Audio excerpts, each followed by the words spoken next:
நான் கேட்குறேன், இந்த முட்டா பயிர்களை பார்த்து கேட்குறேன், கல்விக் கொள்கை எமர்ஜென்சி காலத்தில் பார்ப்பன அதிகாரிகள் எடுத்துட்டு போயிட்டான். இன்னைக்கு வரைக்கும் திமுக அதிமுக எல்லாம் ஆண்டிருக்கான். ஏதாவது கேட்டிருக்கானா? இங்க என்ன படிக்கணும் உனக்கு என்னடா கவலை? யாருக்கு? டெல்லி பாப்பாடுகளுக்கு என்ன கவலை? அப்போ இவன் படிக்க, நான் சொல்றதாயே இவன் படிக்கணும். தாழ் கல்வி தான் அப்படி. சிபிஎஸ்சி என்ன தெரியுமா கல்வி தெரியுமா? 10 லட்சம் பேர் படிக்கிறான். கஷ்டம் வந்தா தியானம். கறி சாப்பிடாத, தோல் ஷூ போடாத. அப்படியே இந்து மத சனாதன குப்பை பூரா 10 லட்சம் குழந்தைகளுக்கு அப்படியே மண்டை. இந்த முட்டாள் எங்க இந்த மாநில அரசு 40 வருஷமா டேய் கல்விக்கு நான் தாண்டா தீர்மானிப்பேன் சொல்றதுக்கு தெம்பும் இல்ல, திராணியும் இல்ல. ஸ்டாலின் தான் சொல்றேன். யாரை ஏமாத்துறீங்க? இப்போ கிடுகிடு போராட்டம். இந்த போராட்டத்தால நாங்க பல முறை பார்த்தாச்சு. கருப்பு கொடி ஏத்துறாரு, தமிழகமே அடுத்த நாள் காலையில பிஜேபி படுத்துருவாரு. மானம் கெட்ட. இங்க எந்த போராட்டம் எந்த காலத்துல நடக்காது. மிக ஈஸியா 40 நாடாளுமன்ற சீட்டை 28 ஆகிட்டு போயிட்டே இருப்பான். நான் எடுக்கவே மாட்டோம், நாங்க தொடவே மாட்டோம். ஆனா 28 ஆன பிறகு அடுத்த நாள் காலையில நடந்து போச்சு. இதுதான் எடுக்கவே மாட்டோம். ஒரு வருஷமா சொல்லுவான். எல்லாம் முடிஞ்ச பிறகு எடப்பாடி ஆதரிக்கிறாரு. எடப்பாடி ஆதரிக்கல. எடப்பாடி எவனும் ஆதரிக்க மாட்டான். எடப்பாடிய பாஜக எவனுமே ஆதரிக்க மாட்டான். எடப்பாடி நாளை கால தெருவில் வந்துருவாரு. இந்த பக்கம் விஜய் என்ன சொல்றாரு? 30% வந்து நாங்க ஆதரிக்கிறோம், அதை நாங்க வரவேற்கிறோம் விஜய் சொல்றாரு. 540 850 மாத்துறாங்கன்னா 850ல் 1/3 நார்த்லயே வருது. சார் பாப்புலேஷன் எங்க இருக்கோ அங்கதான் சார் கொடுக்க முடியும். சரியா தான் இருக்கும், தப்பு இல்லை, சரிதான். அப்ப நீங்க என்ன பண்ணிருக்கணும்? ஒன்றிய அரசு சொன்ன குடும்ப கட்டுப்பாடு நீ பண்ணாம விட்டுருக்கணும். நீ வீட்டுக்கு 4 புள்ள 5 புள்ள பெற்று அனுமதிச்சிருக்கணும். நீ தானே பண்ண. அப்படிதானே சார் பாப்பாங்க. பாஜக எதை சொன்னாலும் அப்படியே கேட்டுக்கணும். RSS எதை சொன்னாலும் அப்படியே கேட்டுக்கணும். அதுதான் அந்த நாட்டுக்கும் நாட்டு மக்களுக்கும். ஸ்டாலினே சொல்றாரு, அதுக்கு அப்படியே கேட்க சொன்ன எல்லாத்தையும் நாங்க கடைபிடிச்சுமே, இப்ப எங்களுக்கே நீங்க வந்து இது திருப்பி இது பண்றீங்களா சொல்லி கேக்குறாரு. அது அவருக்கு RSS பத்தியும் தெரியாது, பிஜேபி பத்தி தெரியாது, சங் பரிவாரியம் பத்தி தெரியாது, ஒன்றும் தெரியாது. மருமகனும் பொண்டாட்டி மூட்டையை வீட்டில் கோடியா சேர்த்து வைக்கிறாங்களா அது மட்டும் தெரியும். பாஜக இருக்கக்கூடிய 3 கோடி RSS உறுப்பினர்கள் 24 மணி நேரம் உழைக்கிறான். அது திரும்பவே சொல்றாரு, அவங்கள மாதிரி உழைக்கிறவங்க யாருமே கிடையாது. அப்போ இவர் ஏன் உழைக்கல? இவர் பூரா உழைக்கிற வேலை பூரா ரவிக்குமார் கொடுத்துட்டு வந்துடுறாரு. இவரு தலித்து நேரம் ஒரு பல்கலைக்கழகம் உருவாயிருக்கணுமா இல்லையா? ராமதாஸ் மாதிரி நீங்க ஏதாவது பண்ணிக்கணும். ஸ்டாலின் வந்து ஒரு கரிஸ்மாட்டிக் உள்ள ஒரு பிரேவான லீடரா உங்களுக்கு தெரியலையான்னு கேட்குறேன். நீங்க பார்க்கலையா? இல்லை, எனக்கு ஸ்டாலினை பார்த்தா 3 லாலிபாப் மாதிரி தான் தெரியும். 1 லாலிபாப், 2 3 லாலிபாப். நிம்மதி ப்ராப்பர்ட்டி மேனேஜ்மெண்ட். உங்கள் பழைய வீட்டை புதிய வீடாக மாற்றலாம் வாங்க. தொகுதி மறுவரையறை அதுதான் இந்தியா முழுக்க பேசப்படுது. அதை ஏப்ரல் மாதம் வந்து கொண்டு வர போகிறாங்க. 16-17 கொண்டு வர போகிறாங்க. இந்த நிலையில் தென் மாநிலங்கள் ரொம்ப கடுமையாக எதிர்க்கிறாங்க. ஸ்டாலின்லாம் வந்து ரொம்ப கடுமையாக எதிர்த்து கருப்புடன் ஏற்றி தமிழ்நாடு இதுவரை சந்திக்காத போராட்டத்தை சந்திக்கும், இந்த மாதிரிலாம் நீங்கள் பண்ணீங்கன்னா சொல்லி எச்சரிக்கை கொடுத்துருக்காரு. எப்படி பார்க்குறீங்க அந்த தொகுதி மறுவரையை? இல்லை, தொகுதி மறு நீண்ட காலமாக பாஜகவுடைய கட்டுப்பாடு இருக்குது. ஏன்னா டெல்லியில் அதிகாரம் பிரதமர் நாற்காலிக்கு வருகிற பொழுது தமிழ்நாட்டினுடைய பங்கு இருக்கக்கூடாதுன்னு நினைக்கிறாங்க. மக்கள் தொகை அடர்த்தி இருக்குல்ல, அதன் அடிப்படையில் நாடாளுமன்ற தொகுதியை மறு வரையறை செய்தால் தமிழ்நாட்டில் 28 சீட்டு தான் இருக்கும். 40-28 இல்லை, குறைக்கப்பட மாட்டாதுன்னு சொல்லிட்டு மத்திய அரசு உத்தரவாதம். மத்திய அரசு வந்து உங்களுக்கெல்லாம் தங்கத்தில் தங்க தட்டுல வச்சு மருத்துவக் கல்லூரி கொடுத்தாங்க. நீங்க மத்திய அரசை பொறுத்த வரைக்கும் பாஜக அரசு தான். காங்கிரஸ் ஆண்டாலும் பாஜக அரசு தான். அப்பவும் எப்பவுமே பார்ப்பனர்கள் தான் இந்திய அரசியலை தீர்மானிக்கிறான். காங்கிரஸ் நீங்க நினைச்சிட்டு இருக்கீங்களா? ராஜீவ்காந்தி செத்து போன பிறகு ராஜீவ்காந்தி எப்படி இறந்தாருங்கிற ரகசியம் அவங்க 10 வருஷம் அவங்க தான் பிரதமர் நாற்காலி. லப்பர் ஸ்டாம்பு தான் மன்மோகன். 10 வருஷமா புருஷன் இறந்து போனதை மனைவியால கண்டுபிடிக்கவே முடியல. உள்துறை, வெளித்துறை, விவகாரத்துறை, எல்லா துறையும் வச்சிருந்து யாரு? சோனியா. எந்த பேப்பரும் இல்லை, எந்த ஃபைலும் இல்லை. வேலூர் ஜெயிலில் அடைபட்டு கிடந்த ராஜீவ் குற்றவாளியான நளினியை வந்து எங்க அப்பா எப்படி செத்தார்? ஏப்பா நீ தானே பிரதமர், பொம்மா தானே பிரதமர், உங்க வீட்டு லெட்டர் பேடு தானே மன்மோகன் சிங் தானே பிரதமர். பேப்பரே இல்லை, யாரும் சொல்ல மாட்டேங்கிறாங்க யாரும். அப்ப அதிகாரம் யாருட்டு இருக்கு? சோனியாட்ட இல்ல, பார்ப்பனர்கள் RSS இருக்கு. இதுதான் அரசியல். எந்த இந்த அம்மாவும் RSSக்கு அடிப்பணிஞ்சிருப்பாங்க. யாரு? சோனியா காந்திமா. புலிகள் இயக்கத்தை அழிக்க முடிவு பண்ணிட்டாங்க RSS. வைகோவை வக்கீலா அனுப்புறாரு சோனியாட்ட. இதெல்லாம் எப்போ நடந்ததுன்னா 2009க்கு முன்னாடி மன்மோகன் சிங் காலத்தில் போன பிறகு சோனியா சொல்லுது, இங்கே என்ன நடக்குதுன்னு எனக்கு தெரியல. எதுல? ஈழ பிரச்சனையில் என்ன நடக்குது? யார் சொல்றா? சொல்லுகிறவர் யார்? இந்திய பிரதமர் இருந்த இந்திரா காந்தி குடும்பத்துடைய மருமகள், தன்னுடைய கணவனை ஈழ பிரச்சனையில் பலி கொடுத்தவள். இப்ப பிரதமர் நாற்காலி என்பது சோனியா. சோனியாட்ட கோப்பு பார்த்து தான் மன்மோகன் சிங் கைது போடுவார். அந்த அம்மா சொல்லுது, என்ன நடக்குதுன்னே தெரியல.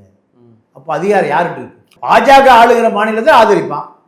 பாஜக ஆளாத பாஜகவை பொறுத்த வரைக்கும் RSS ஒன்று சொன்னா அப்படியே அத்தனை. நீங்க ஒரு லாஜிக் பாருங்க, தொகுதி மறுவரை என்பது 2008க்கு பிறகு பண்ணல.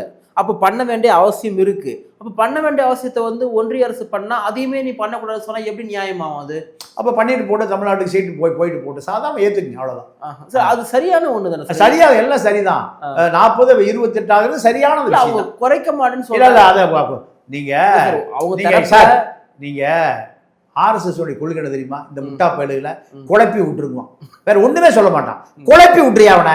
நான் கேட்கிறேன், இந்த முட்டா பயல்களை பார்த்து கேட்கிறேன், கல்வி கொள்கை எமர்ஜென்சி காலத்துல பார்ப்பன அதிகாரிகள் எடுத்துட்டு போயிட்டான், சரியா? அப்போ இன்னைக்கு வரைக்கும் திமுக அதிமுக எல்லாம் ஆண்டிருக்கான். ஏதாவது கேட்டிருக்கானா? இங்க என்ன படிக்கணும் உனக்கு என்னடா கவலை? யாருக்கு? டெல்லி பாப்பாடுகளுக்கு என்ன கவலை? அப்போ இவன் படிக்க, நான் சொல்றதாய் இவன் படிக்கணும். முட்டாள் கல்வி தான். அப்படி CBSE என்ன தெரியுமா கல்வி தெரியுமா? 10 லட்சம் பேர் படிக்கிறான். கஷ்டம் வந்தா தியானம், கறி சாப்பிடாத, தோல் ஷூ போடாத, தோல் ஷூ அப்படியே இந்து மத சனாதன குப்பை பூரா 10 லட்சம் குழந்தைகளுக்கு அப்படியே மண்டை. இந்த முட்டாள் எங்க? இந்த மாநில அரசு 40 வருஷமா டேய் கல்விக்கு நான் தாண்டா தீர்மானிப்பேன் சொல்றதுக்கு தெம்பும் இல்ல, திராணியும் இல்ல. ஸ்டாலின் தான் சொல்றேன், யாரை ஏமாத்துறீங்க? இப்போ கிடுகிடு போராட்டம். இந்த போராட்டத்தால நாங்க பல முறை பார்த்தாச்சு. கருப்பு கொடி ஏத்துறாரு, தமிழகமே அடுத்த நாள் காலையில பிஜேபி படுத்துருவார். மானம் கெட்ட ஏங்க இந்த மக்களை முட்டாளா இருக்காங்க. அப்போ இங்க எந்த போராட்டம் எந்த காலத்துல நடக்காது. மிக ஈஸியா 40 நாடாளுமன்ற சீட்டை 28 ஆகிட்டு போயிட்டே இருப்பான். நான் எடுக்கவே மாட்டோம், நாங்க தொடவே மாட்டோம். ஆனா 28 ஆன பிறகு அடுத்த நாள் காலையில நடந்து போச்சு. இதுதான் எடுக்கவே மாட்டோம், எடுக்கவே மாட்டோம். ஒரு வருஷமா சொல்லுவான், எல்லாம் முடிஞ்ச பிறகு. எடப்பாடி ஆதரிக்கிறாரு, எடப்பாடி ஆதரிக்கல. எடப்பாடி எவனும் ஆதரிக்க மாட்டான்.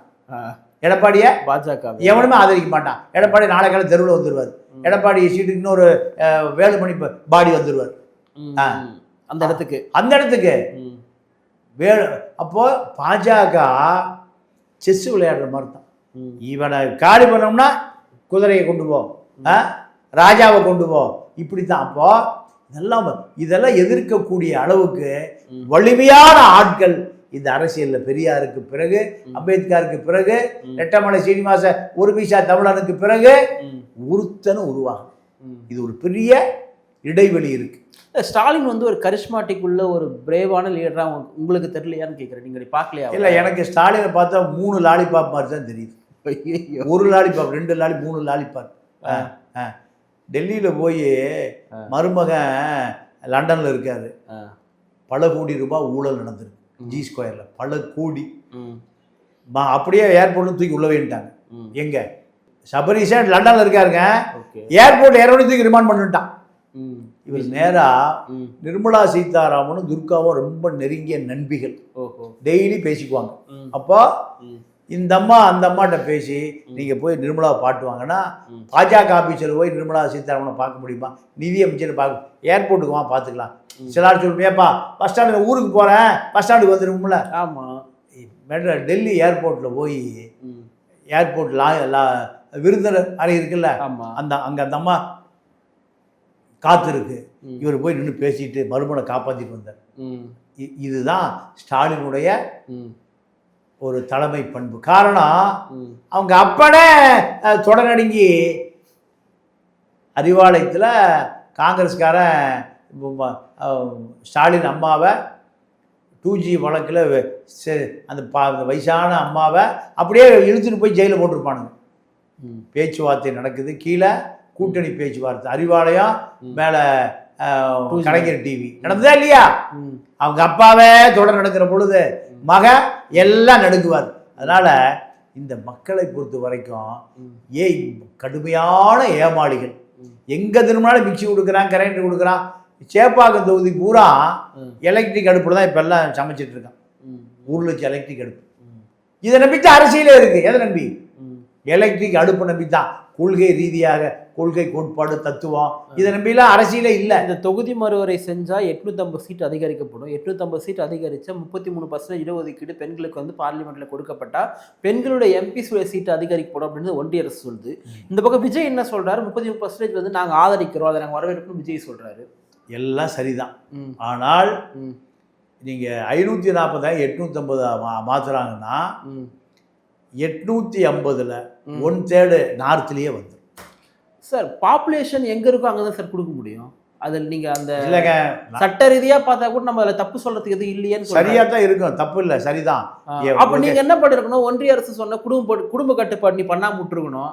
நீ வீட்டுக்கு 4 புள்ள 5 புள்ள பெற்று அனுமதிச்சிருக்கணும். நீ தானே பண்ண, அப்படிதானே சார் பாப்பாங்க. பாஜக எதை சொன்னாலும் அப்படியே கேட்டுக்கணும். RSS எதை சொன்னாலும் அப்படியே கேட்டுக்கணும். அதுதான் அந்த நாட்டுக்கும் நாட்டு மக்களுக்கும். ஸ்டாலினே சொல்றாரு, அதுக்கு அப்படியே கேட்க சொன்ன எல்லாத்தையும் நாங்க கடைபிடிச்சுமே, இப்ப எங்களுக்கே நீங்க வந்து இது திருப்பி இது பண்றீங்களா சொல்லி கேக்குறாரு. அது அவருக்கு RSS பத்தியும் தெரியாது, பிஜேபி பத்தி தெரியாது, சங் பரிவாரியம் பத்தி தெரியாது, ஒன்றும் தெரியாது. மருமகனும் பொண்டாட்டி மூட்டையை வீட்டில் கோடி கோடியா சேர்த்து வைக்கிறாங்களா, அது மட்டும் தெரியும். அதாவது கருணாநிதி காலத்திலேயே கொள்கையெல்லாம் தெருவில் பறக்க விட்டுட்டு போயிட்டாங்க. இவருக்கு என்ன தெரியும்? பாஜக எப்பவுமே ஜாங்கிரிய விஷத்தை தடவித்தான் தரும். இந்த மக்களுக்கு பாஜக, RSS, சங் பரிவார் அமைப்புகள் இப்ப முழு கட்டுப்பாட்டு அந்த நாட்டை கொண்டு வந்துருச்சு. இப்போ இவர்கள் எதையுமே கருணாநிதி தான் செய்வார். அப்படி கருணாநிதி ஒரு முறை சொன்னாரு, RSS நல்ல இயக்கம் சொல்லிட்டு. அவர் RSS தானே, அப்புறம் அவர் தன்னுடைய இயக்கத்தை அப்படித்தானே சொல்லுவார். அப்போ இந்த தொகுதி மறுவரை என்பது தமிழ்நாடு, கேரளா, கர்நாடகா, ஆந்திரா என்னைக்குமே இந்தியாவுக்கு உடன்படாது. அப்போ இதை பலவீனப்படுத்துவது என்ன வழின்னு யோசித்ததுல 540 850 பண்ணா 850ல் பாதி 450 நார்த்லயே நமக்கு தேவையான சீட் கிடைச்சிச்சு. யாருக்கு? பாஜக. இவர்களை பத்தி பொருள்படுத்த வேண்டியதில்லை. இதுதான் இதனுடைய கருப்பொருள். இதனுடைய கருப்பொருள்.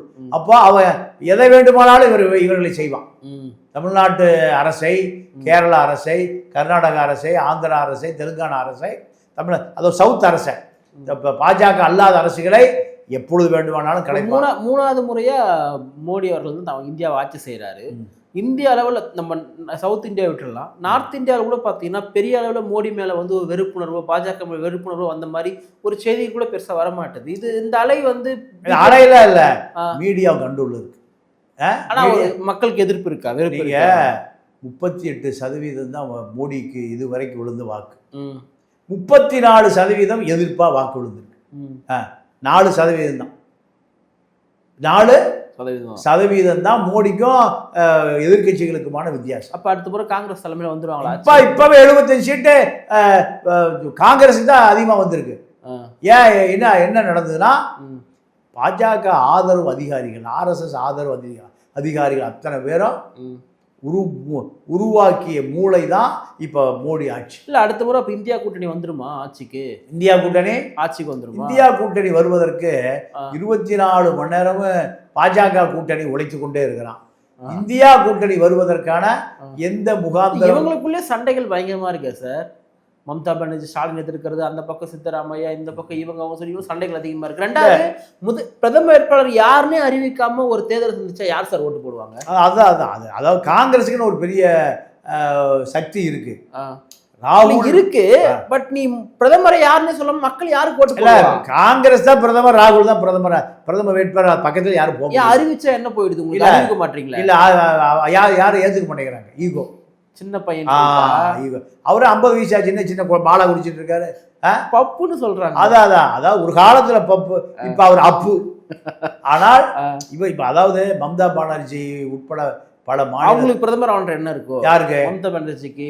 மம்தா பானர்ஜிக்கு அந்த வாய்ப்பெல்லாம் யாரும் சப்போர்ட் பண்ண மாட்டாங்க. நீங்க இந்தியா முழுக்க அறிமுகமான தலைவர் ராகுல் காந்தி. ஆமா. அப்ப ராகுல் காந்தி தான் பிரதமர் வேட்பாளர். அவரை எனக்கு இந்த அரசியலே வேண்டாங்கிறார். அரசியலே வேண்டாங்கிறார். அவங்க அம்மா தான் இழுத்து கொண்டு வந்து பிரியங்கா காந்தியை முன்னிலைப்படுத்தலாம. அவங்க யாரை வேணா முன்னிலைப்படுத்த, அது அவங்க குடும்பம் முடிவு செய்ய வேண்டியது, மக்கள் முடிவு செய்யறது இல்லை. மக்கள் பூரா ஓட்டு போடுறோம். அந்த மாதிரி தான் இந்தியாவில் ஐரோப்பாவை போலவோ லண்டனை போல பிரான்ஸை போலவோ நீங்க முழு மக்களுக்குமான அரசியல் போய் சேரல. முழு மக்களுக்குமான அரசியல் போய் சேரல, அதிகாரம் போய் சேரல, பலன் போய் சேரல, கல்வி சேரல, மருத்துவம் சேரல, எதுவுமே சேரல. அங்கேயும் கார்பரேட் இருக்கான். அங்க கார்பரேட் அரசுக்கு அடிமையா இருப்பான். இங்க கார்பரேட்டு இங்க அரசு கார்பரேட் அடிமையா இருக்கு. இதுதான் இங்க அரசியல். அப்போ இது நீங்க அவன் என்ன முடிவு பண்றான்? இந்திய மக்கள் கொள்கை ரீதியா அறிவாளியா வந்துடக்கூடாது, தத்துவார்த்த ரீதியா வந்துடக்கூடாது. அதனால குழந்தை கல்வியை நான் தான் சொல்லிக் கொடுப்பேன். எங்க தமிழ்நாட்டில் இருக்கிற குழந்தை என்ன படிக்கணும்னு எங்க அதை சொல்லிக் கொடுப்பேன்? டெல்லியில் இருக்கிறத சொல்லிக் கொடுப்பேன். அதனாலதான் மாநில அரசாங்கத்தினுடைய கல்வி திட்டத்தை யார் எடுத்துட்டு போயிட்டா? மத்திய அரசு. இன்னைக்கு வரைக்கும் எத்தனை வருஷமா? 75 வருஷமா அது குடுனே கேட்கல. இன்னும் கேட்கவே மாட்டாங்க. ஏன் திருடிட்டு இருக்கிறது அவங்க கேட்பான்ல? 1000 கோடி வச்சிருக்க, 2000 கோடி வச்சிருக்க, 5000 கோடி வச்சிருக்க, 50000 கோடி வச்சிருக்க, 1 லட்சம் கோடி வச்சிருக்கிற. வேலுமணி ஒரு நாளைக்கு என்ன சொல்றாங்க? காங்கிரஸ் ஒருவேளை மத்தியில் ஆட்சிக்கு வந்துருச்சுன்னா கட்டாயமா கல்வி மாநில பட்டியல் கொண்டு வந்து சொல்லி ஸ்டாலின் சொல்றாரு.